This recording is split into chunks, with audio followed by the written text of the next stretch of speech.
First, reentrancy. So what is reentrancy? Ethereum Solidity is a dynamic language. The contract has the ability to call and use code from external contracts, which is only known in the runtime, not during the compile time.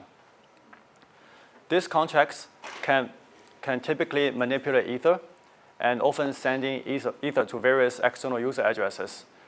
The operation of calling external contracts or sending Ether to external address requires contract to submit external calls, and it could be hijacked by malicious actors to alter the function flow.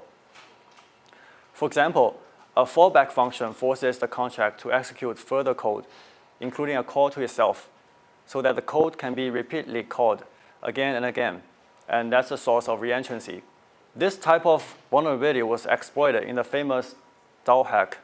It happened in 2016 and was one of the earliest hacks in this ecosystem. Afterwards, we're going to see the modern examples of reentrancy. Reentrancy has not faded away.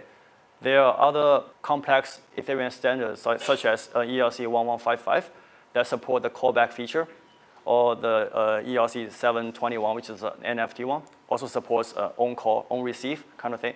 And the attackers can define their own logic and hijack the business logic. The example on the left is vulnerable code. Specifically, the function at the bottom, function withdraw, is vulnerable to reentrancy. On the second line, require, it uses message.sender.call value, which uses call value to send gas and passing transaction flow to potentially malicious contract. And the call.transfer will transfer enough gas for attackers to proceed whatever his malicious intent is. Another one is the balance, the third line, balance message.sender is updated, modified after the fact that the transaction flow has been transferred to the attacker. So in this case, the attacker can, so when the transaction flow is passed to attacker on the second requirement, require statement, the attacker can re-enter the function, withdraw again, and because at this time, his balance was not updated, so he can withdraw the money again and again until all money in this contract is drained. In this transaction, flow goes like this. So first, attacker call withdraw, and then it pass a require statement, and then the function flow transaction flow will go to the attacker's malicious contract, and then the contract will call again, withdraw. And because at this stage, the balance was not deducted, so the contract thinks the attacker has enough money. But in fact, he's already done one-time withdrawal.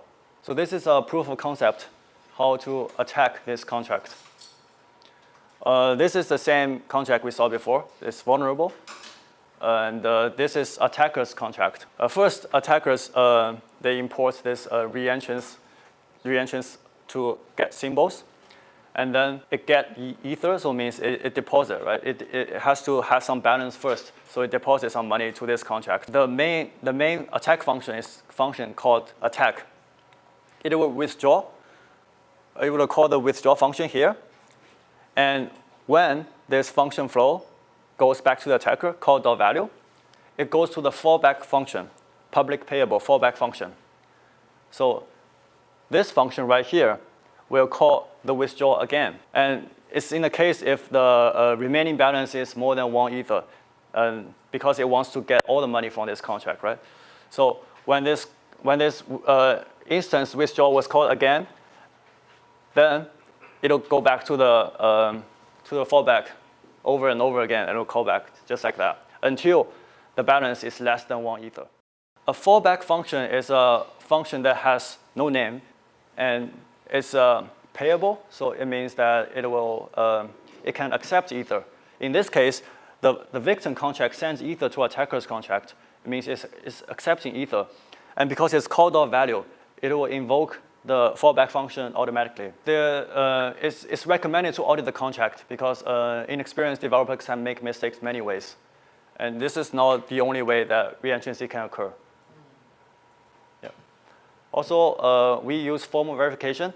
That means it goes down every single code path And if it causes state variable to change in an unexpected way, we can alert the developer. And that's the formal verification. It uses a mathematical model. Fallback is actually very useful because sometimes you need the callback. Some logic actually involves the callback. For example, in some NFT, after you receive an NFT, you send out like some other business logic. And then in that case, the only viable way is you have a fallback function. Yeah. But in this pattern, it's not actually very common anymore, the call.value. Right now, the callback is actually more specific. For example, this callback for example, flash loan, Solidity flash loan is actually same mechanism as callback, but you define it with a different name, and they have different interface, but the mechanism is still the same. If this mechanism does not exist, then there will be like a loss of functions in many aspects. And there are 3 ways we can prevent reentrancy in this case. First, we can use transfer instead of call.value, because transfer only sends 2,300 gas, and that is not enough to call another contract. And we can use checks, effects, interactions. In this case, the balance message.sender is deducted after the money was sent to the user, the withdrawer. But it's better to withdraw this, to modify this balance before the second statement, before the second require statement. In this case, if the attacker re-enters the function, then the Solidity contract will know that he does not have balance anymore, and he cannot drain the contract's balance.